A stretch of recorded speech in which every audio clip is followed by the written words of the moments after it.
Françoise Dugour-Capu et je suis artiste peintre traditionnelle et numérique. Je fais aussi de l'aquarelle, je fais aussi de la photo. Le dessin m'a accompagnée pendant toute mon adolescence où dès que je m'ennuyais, je me plongeais dans le dessin et puis ça m'a jamais lâché. De toute mon activité professionnelle, j'étais infirmière, je peignais en parallèle, je prenais des cours dans des ateliers pour adultes. La photo, c'est vraiment un loisir. C'est vraiment un loisir très agréable parce que d'abord on va se promener, on voit des belles choses. Ça permet de porter un regard différent sur son environnement.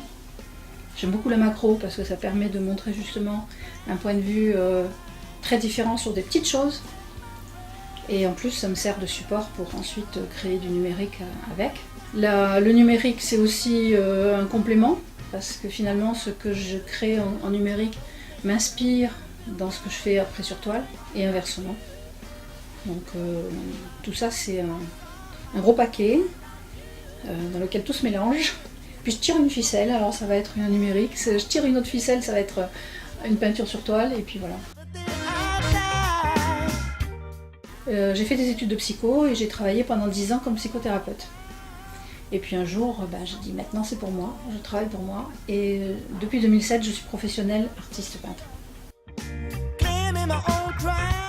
J'ai toujours dessiné, donc à un moment donné, j'ai eu envie d'aller un petit peu au-delà du dessin et du crayon. Donc je suis allée vers la peinture à l'huile.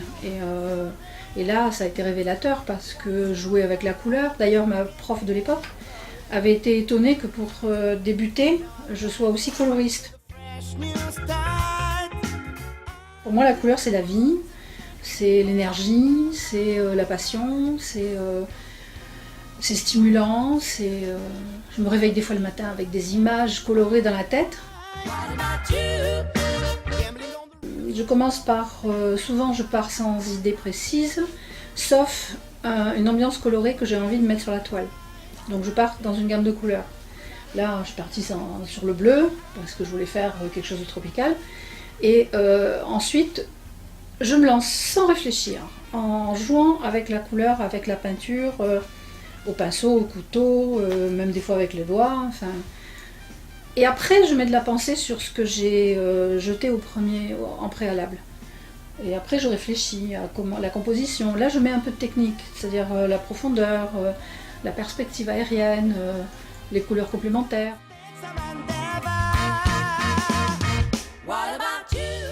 On me renvoie qu'entre les premiers tableaux que j'ai pu réaliser, qui étaient très colorés, avec des touches très marquées, et puis maintenant, on retrouve quand même ma touche, ma façon de gérer la couleur, ma façon de travailler.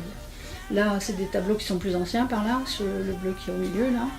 Et lui, il a quelques années. Donc entre ça et puis ce que je fais maintenant, il y a une différence. Mais en même temps, il y a la même façon de gérer le geste.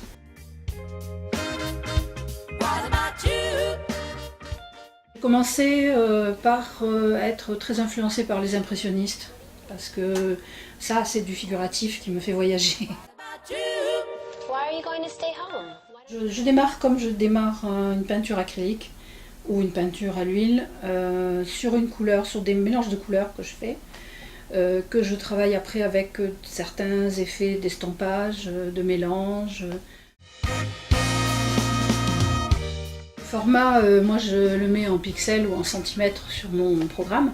Après, comme je les enregistre en haute définition, si on me demande un format comme ça, pas de problème. Si on me demande un format timbre-poste, pas de problème. Si on me demande un format de 2 mètres par 2 mètres, pas de problème non plus. J'ai testé le plexiglas. Alors mon imprimeur imprime à l'arrière du plexiglas et il le contre-colle sur un plexiglas blanc. Ce qui fait que l'impression en elle-même, elle est protégée entre 2 couches de plexi. Elle n'est pas en surface. C'est jamais du collage, c'est jamais une photo collée. Même sur l'alu d'Ibon, c'est pas une photo collée, c'est imprimé sur alu. Et du coup, ça donne un résultat très fiable et puis durable. Je peux partir sur un fond comme ça, et puis me dire, tiens, je vais y rajouter un petit travail, je vais rajouter une photo. Donc je peux intégrer des photos, je peux ne pas en mettre. Bah, de toute façon, j'espère bien pouvoir continuer très longtemps encore à tenir un pinceau et à exposer, et puis l'envie de développer mon atelier, de préparer mon atelier pour pouvoir recevoir du monde, l'ouverture au public, pour définir des dates où je pourrais être présente et accueillir le public, et puis un agrandissement prévu pour pouvoir ensuite élaborer des stages. Prochainement, je vais faire un stage dans le Lot. Donc c'est aussi des choses qui m'intéressent parce que j'aime beaucoup transmettre, j'aime beaucoup partager. Sur les réseaux sociaux, je partage les étapes de mon travail parce que j'aime bien montrer. Et les gens apprécient parce que d'une part, ça les incite à essayer. Et puis je trouve que pour moi, c'est enrichissant. C'est enrichissant de transmettre. Now I'm rising up with a fresh new start.